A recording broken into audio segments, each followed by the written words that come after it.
You were born into a story that was already written long before you could speak. Not everyone enters the world with a cry. Some enter it with a shadow waiting. Like and subscribe. Your reactions motivate me to create more content. Your life begins not with a cradle, but with a noose. Your life begins not with a cry, but with a noose. Your father hangs from a beam in the barn. You are 6. You stare at his feet. Your mother whispers that the executioner hanged him for debts. That is a lie. He tightened the rope himself, but you will remember it differently forever. A child's logic is painfully simple. The one who takes life is strong. You want to become the one who takes from others. You are 12. Your mother dies of an ulcer in her belly. She rots from the inside for 3 weeks. The smell fills the whole house. You hear her screams every night.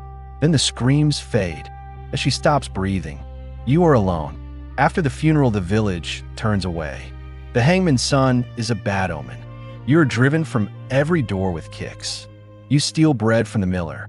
They catch you and beat you with sticks until bones crack. 3 ribs fracture. You sleep in a ditch for a week.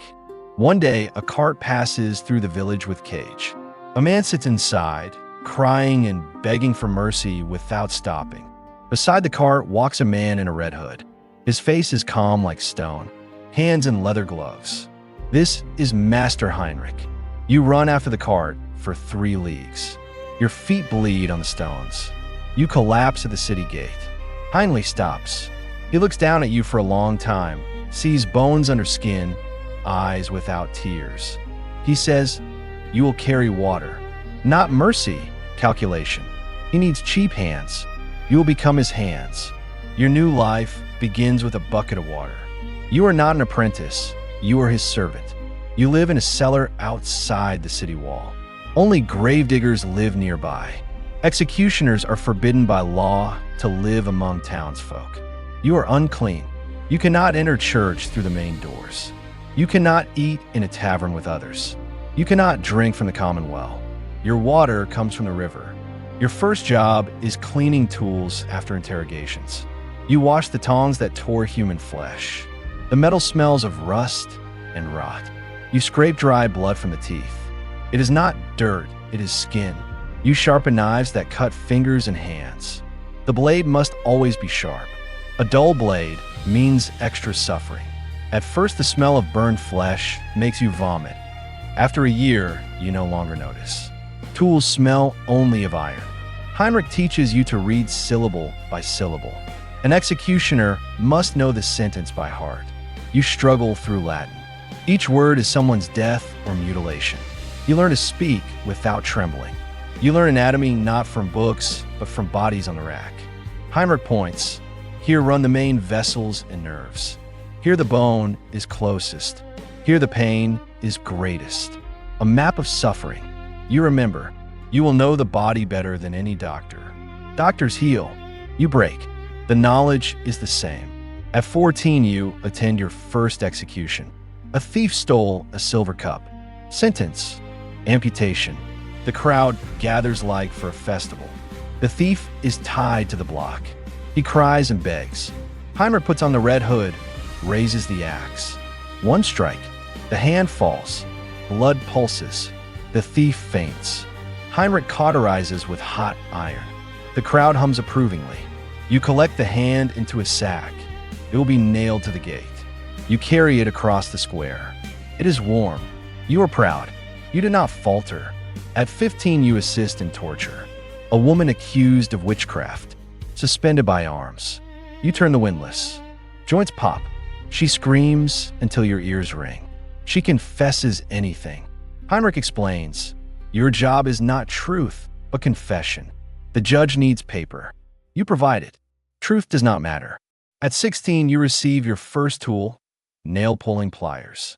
A gift. You polish them nightly, sleep with them under your pillow. Your first possession. The executioner's sword is not a weapon, but a tool. Wide, heavy without a point. About 3 kilograms. One stroke, one head, ideally. But sometimes the neck is thick. Sometimes the condemned moves. Sometimes it takes 2 or 3 strikes. Shame. You train on pumpkins, pig carcasses, and bodies of vagrants. No one claims them. The rack stretches bodies. The Spanish boot crushes legs. The wool breaks bones one by one. Burning at the stake consumes heretics. If paid, you strangle first, mercy. If not, they burn alive. At 18, Heinrich dies of consumption. You care for him. He gives you his sword and position. The council confirms you. Now you are master. People cross the street. Shopkeepers charge double. Everyone wants executions. No one wants the executioner. Your first solo execution at 19, a murderer sentenced to the wheel. You work methodically. Bones break. The crowd approves. You drink wine alone that night. You cannot befriend townsfolk. You marry the daughter of a grave digger. No love, only duty. She bears a son who will inherit the trade. You teach him from age 7. Years pass. You mark executions like notches. 100, 200, 300. Faces blur. Names forgotten. You learn who will scream, who will die silently. Nobles die with pride. Peasants cling to life. Women scream louder, but faint faster. Children are rare. You execute 3. The first haunts you. Later you feel nothing. The church despises you publicly, but needs you. Priests send heretics to burn, then absolve you. Hypocrisy. You become a cog. Your hands harden, your body aches. Nightmares are sounds, cracking bones, flames grinding metal. At 43, plague arrives. Bodies fill streets. Your wife dies. You bury her. Your son survives. Afterward, executions increase. Looters, accused witches. Your son assists. You see yourself in him. At 50, your hand trembles. You miss. A second blow is needed. Shame. The council grants a small pension. You pass the hood to your son. After 35 years, 427 executions, thousands of interrogations, you are just an old man beyond the wall. People still avoid you. You sit watching the road. Sometimes you see your son walking beside a cart with a cage. You do not wave. In your family, you work silently. Winter brings coughing blood, consumption again. A priest refuses last rites. You will die without absolution. Perhaps fair. You no longer believe. God does not hear executioners. Your last night. You hear your son breathing in the next room, waiting, not cruelly but practically. You close your eyes and see your father on the rope. The circle closes. You want a power. There was none, only work. Judges judged, priests blessed, crowds watched. You were a tool. Final breath, silence. Your son will bury you without cross or name. A week later, he executes a horse thief. Your grandson will follow. The chain continues. Centuries later, executions will end, but not for you.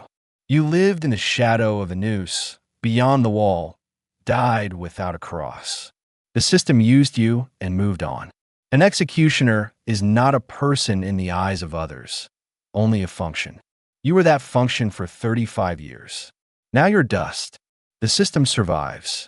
Your bones rot in the earth. No one remembers your name.